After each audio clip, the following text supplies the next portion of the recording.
Hello you, welcome to Geekism and welcome back to Planquatica, our water park here in Planet Coaster 2.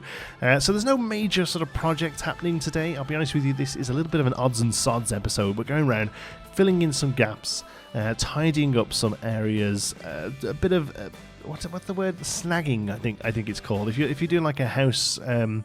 if you're doing up a house or something like that, I think this is called snagging, where you go through and just sort of fill in all the little bits and tidy up the edges and all that sort of stuff. And that's kind of what we're doing here. There are a few interesting bits of builds later on that I think you'll enjoy, but for the most part, we're just kind of going through, covering up some stuff, filling in some gaps, and kind of having a bit of a retrospective on the first month of the game, because as this video comes out, we're approaching the end of November, the game coming out at the start of the month. And we have update 1, our first sort of big content update, or well, it's mostly fixes, but a first sort of real heavy bug fix update is going to be coming in December. December 12th is the date they're aiming for. So yeah, just sort of taking a bit of time and thinking about how we feel about the game now. The shine has sort of worn off a little bit, and we're settling in to our playstyle.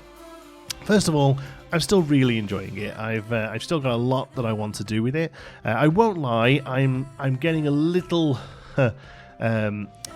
burnt out perhaps with this style that we're working with here, this kind of tiki resort, surf, Typhoon Lagoon style water park. And as always happens with these kind of things, I say to myself, oh, it'll just be a tiny little thing that I'll work on for a few episodes. And I believe this is episode 9 as we're going in. I reckon we're probably about halfway through this place. No sort of thoughts about dropping this or not continuing with it. I'm going to get this done, but I won't lie, there's a few times I've loaded it up this week and just kind of stared at it for a little while and thought, I don't really know what to do next. There are obviously a few different types of slide that we haven't put in yet that I would like to, but a few of the ones that I want to mess around with, they're a little janky how the game has them working currently. The main one being the water coaster, not a roller coaster that uses water, the one that sort of it's a water slide, but it uses water jets to push you back up, and therefore you can get sort of dips and hills and what have you. Unfortunately, the way the boats work in that, the way the tubes work in that is a bit funky, and they kind of spin around and they don't work properly. So I've kind of been holding off on that, thinking we might get a fix for it. As part of the December 12th update. It isn't something they've specifically named, but as with all of these kind of updates that games often have, there's a thing at the bottom that just kind of says performance and bug fixes, and that's sort of like a catch-all term for all the stuff that they're not going to list every little single detail of. So I've kind of been putting it off for that reason. Maybe I need to come in and do that. Maybe I need to come in and just build a crazy-ass water slide, and that might sort of bump me up a little bit into where we go next. So instead, what I've been doing whilst waiting for that is just kind of going around, like I say, filling in some of these gaps. This is a little bit of an area at the top of the park where we've got a few market stalls. We need a few more market stalls in this area, which is definitely something I'm going to be working on next. But yeah, here I'm just kind of working on a bit of a fountain coming down. I play around with these Viking stone pieces. I do quite like them. I would like to maybe find a use for them. I don't know whether I keep that. Oh, maybe I do. I'm not sure. I didn't think I did, but yeah, maybe I do.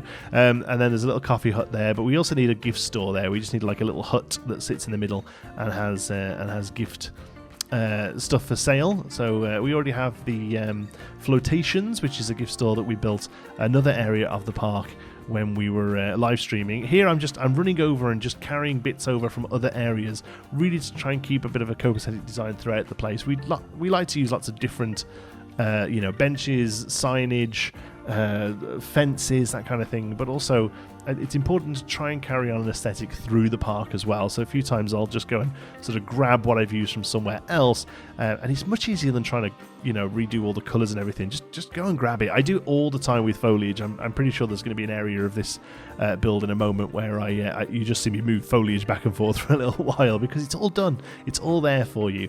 I play around with some banners here hanging from the rope. I think in the end I actually just get rid of them. It looks better just as pure rope. The only problem we do have with this is that the trees nicely sway in the wind, but it's a little extreme. They sway a bit too much, so it's difficult to get the rope sort of perfectly lined up with them, but I think it reads quite nicely as some decoration within some of the larger trees. Okay, here we are then building some mats to replicate the mats that are used on the Rainbow Riders here. We end up calling this the Anunu Flumes, Anunu being the Hawaiian word for rainbow, and we thought that sounded quite cool. So Anunu Flumes are going to be set up there, and here we're building a return box, I guess, for these rafts. Usually there's a spot where you can just kind of fling these once you get off it, and then when the next people come up, they can come and grab one of them, and their flume is they're ready to go. Really happy with how this turned out. It's little things like this, I think, that really sort of make the difference. The difference that make the difference, these little bits of builds are. So we'd already done this with the rings, using this around the place in the lazy river. And here we're doing it with these. I'm trying to do a circle here, not so the whole thing is a circle, just so that there's a circle of them around the edge of the path. I realised quite quickly that it was too much, and it just needed a couple of these. So we actually end up using these two, and we just join them by re-angling all of the middle stuff there. And I think in the end, it ends up looking quite good. I go and put them on the other side as well. Again, they end up coming away, and we just have the stuff on this side, and then we're just replicating these. These are a little thick. There might be a thinner piece that might be more suitable for these, but I think it reads pretty well as to what these are, especially when they're set up next to the actual slides.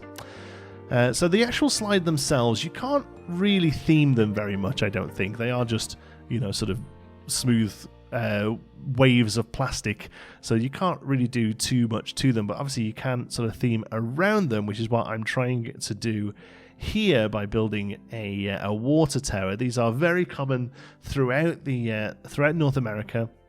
They don't really look like this anymore, though, to be honest with you. They're usually metal now. But pretty much all North American towns I can think of a certain sort of scale will have one of these that it helps with water pressure, I think, or it just stores water. I'm not sure. These just don't exist in the UK at all. I've seen a couple of them outside like theme restaurants in the UK. That's about it. I don't know why America needs these and we don't. But yes, we don't, so we don't use them. But it was lots of fun making one of these. Interestingly, there was a piece in Planet Coaster that was just one of these. It was part of the Western theme, obviously, and it was really great. So it made me chuckle a little bit having to build one of these when there was one in the game, and it made me also think that probably if this was Planet Coaster 1, I probably wouldn't use the in-game one, and I don't. This is something that came up in a live stream the other day when I was talking about fence pieces, and I wanted to use the netting fence that looks very similar to the pirate fence from the first game as well. It's a really great piece, and I almost had this like sort of creator guilt about using pieces like that, because really I feel like I should be making that kind of thing out of ropes and planks and making it to my own specification. But really, when I thought about it, like, well, no, it's there and it looks great and it does exactly what it needs to do, and it's probably better than anything I can build because it has the fidelity of an in-game piece. And that's kind of the same as this thing, really. Now, obviously, I'm having to build this here because there isn't one in the game, but the fact that I'd have felt bad for using the in-game one in the first game, I don't know. It's a weird sort of content creator guilt that I really need to get out of my head. This is fine. It looks good. There's no harm in using it. It does what it says on the tin, and you'll see that a little bit later on in the end of the QSR build that we do, where I do use some of the pieces that the game has just as what they're meant to be, and I've actually end up being quite happy with it. One thing I didn't do here is properly build this using the rotational trick.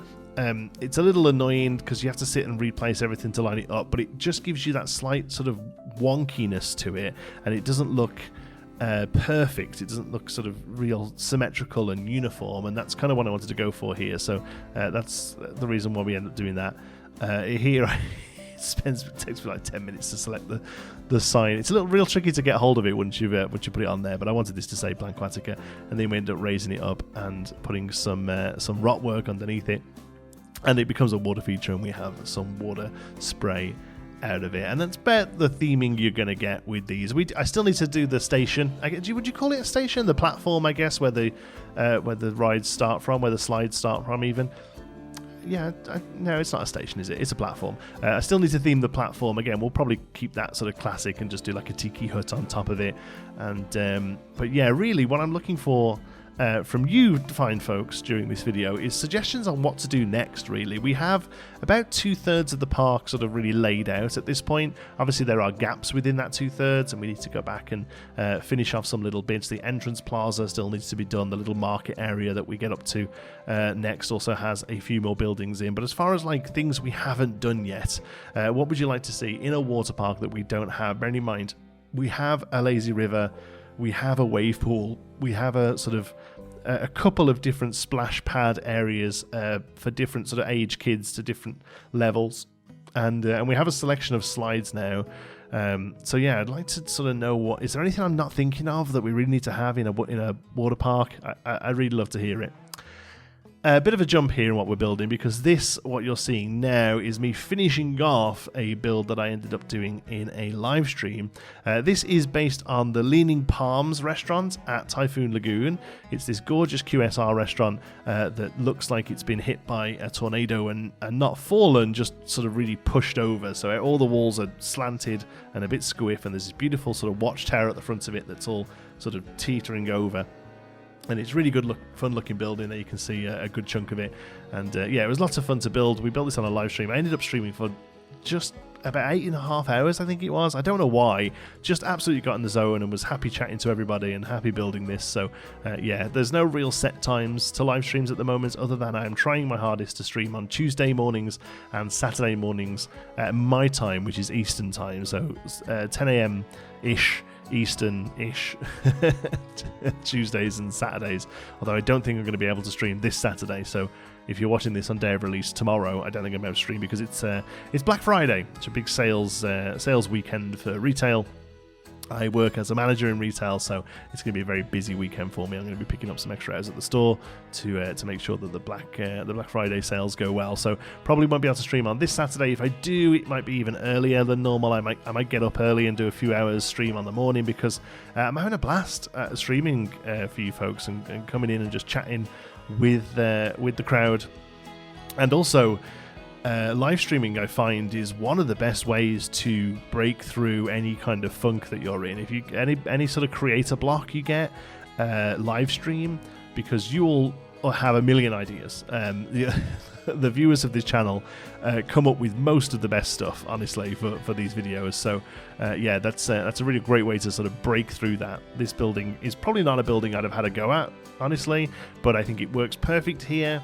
It works as far as the game is concerned, as far as the sort of actual tycoon part of the game. I know that's not really that fleshed out at the moment. I hear lots of people talk about that, but it would make sense to have a restaurant over here. We have a sit-down restaurant on the other side of the place with Stingray Dave's, and obviously there will be various little QSR stalls around the place that sell various food, but we also needed the big QSR. I keep saying QSR. I should point out for people who don't know, that means quick service restaurant, and it is the kind of restaurant where you go up to a counter and order and then take your food to the table. So it's a fast food restaurant, for want of a better word. It's maybe it's a slight upgrade from fast food in as much as you will probably have waiting staff come around and clear the area after you. But yeah, it's basically fast food within a theme park. It's called a QSR, a quick service restaurant. Very often they'll give you a paper cup and you can go and get your own drinks, which these have come from the workshop.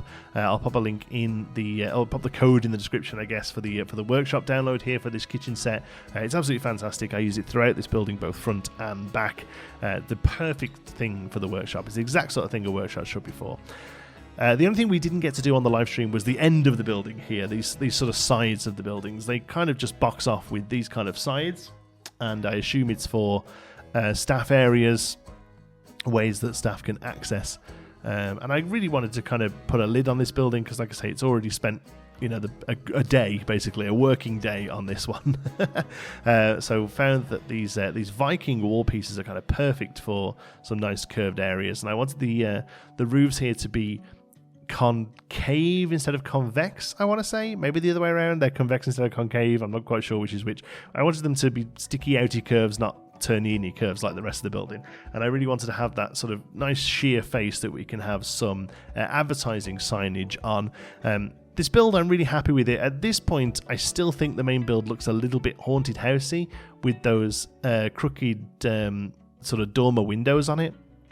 The thing that really breaks it away from the haunted house vibe is using a lot of flotsam and jetsam style pieces on that roof, just like the real one has. It has sort of like rafts and floats and boats and surfboards up there hanging around, and once we add those in a little bit, it really adds a lot to the build, and also a little bit of advertising on those larger roofs as well does a lot of the work for us. Here is the first time I'm going for a third path option. I don't stick with this brick in the end. I think we end up going for like a more plainer asphalt. I go through a couple of options here. But what I didn't want this to be was just the regular path, and I didn't want it to be the sort of sand texture we've been using wherever there's seats to sit on, the sun lounges or what have you.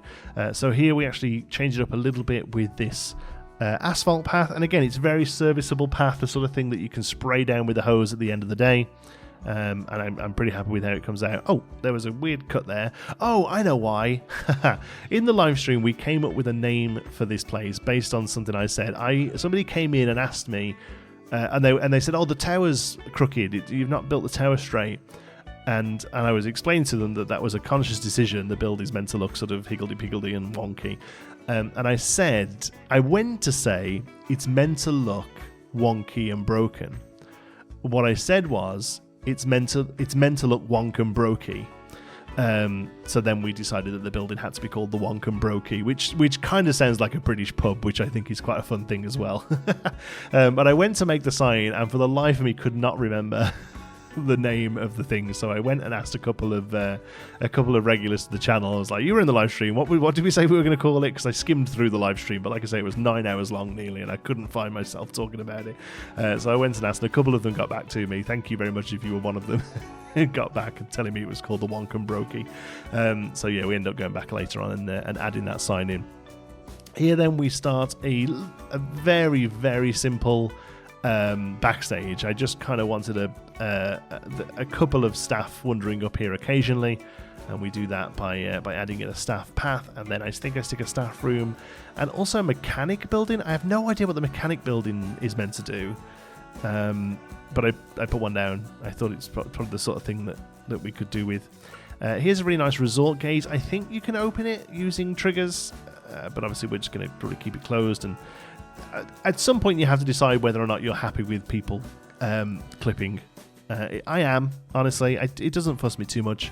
I don't want to have a huge amount of clipping where they're sort of clipping through statues and stuff, but clipping through a closed door into a building, I don't really mind that. It just kind of feels like a slightly like a classic video game. It feels like an old video game where they just sort of walk into the door, so I don't really mind it too much. Here we go, it's the sign. It kind of leans into the idea that it's a pub name. I don't know, that looks like the sort of thing you would find outside of a really fancy pub. Yeah, the Wonk and Brokey. Rooms and food, and again, it's meant to look a little bit like a not a hotel, a motel, I think is the idea. It's meant to be a little bit of a motel type build. There we go, and you can see, I didn't get some footage of it, but you can see in the background there we've got some signs, some slightly humorous ones. One says, "We got gas," and the other one, I'm sorry, I find that so funny. One says, "We got gas," and the other one says, "Rooms available, sometimes clean." And then this little lamppost we're making here is pulled verbatim from the reference image of the Leaning Palms building that this is based on.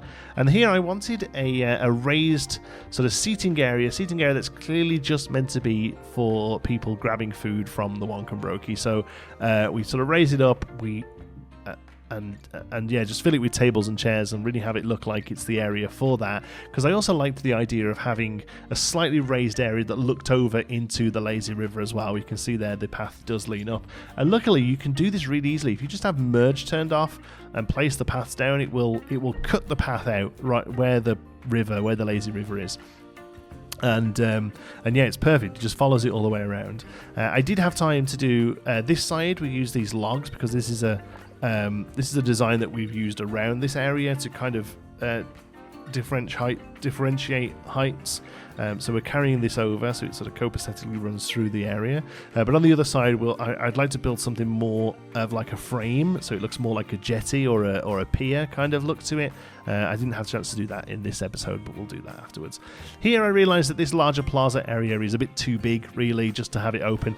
There could be a gift shop here, and I may well go back and put a small gift shop here, because what I build here is fun, but I don't love how it's turned out, honestly.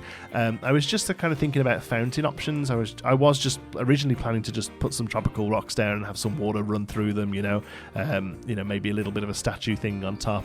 And I was just kind of thinking about water fountains, and then I remembered that there was a time where these were huge, where it was like a fake tap, and it looked like the tap was floating, and the way it worked is that there was a pipe feeding the tap and holding it up that ran underneath the water here, and it made the tap look like it was floating. And as soon as I thought of it, I was like, oh, we can totally build that. There's aquatic pieces, the pipes, we can totally build a tap out the pipes. And I do it, and I'm like, oh, that looks really rubbish. Not really happy. That piece is too big. This one is not angled right and is a little bit too small. I'm not sure. I might play around with this because I like the idea of it, but it doesn't read like the sort of floating tap fountain that I have in my mind. So I may well end up taking this out and instead putting a small gift shop in, because these places, even the high budget ones, still will have a lot of space for upselling through gift shops and through QSRs and stuff as well. So we might end up go back and adding something like that instead. Let me know if you can think of another piece that might be able to make that tap better. But here you go, a few glamour shots. Like I say, kind of all over the place today, finishing off areas, trimming off little bits, finishing up live stream builds. Sorry I haven't got a flashy thumbnail and a flashy slide to build for you, but let me know what you would like to see next. Always taking on feedback. Thank you so much for watching. I love you all to bits. Until the next one, be good.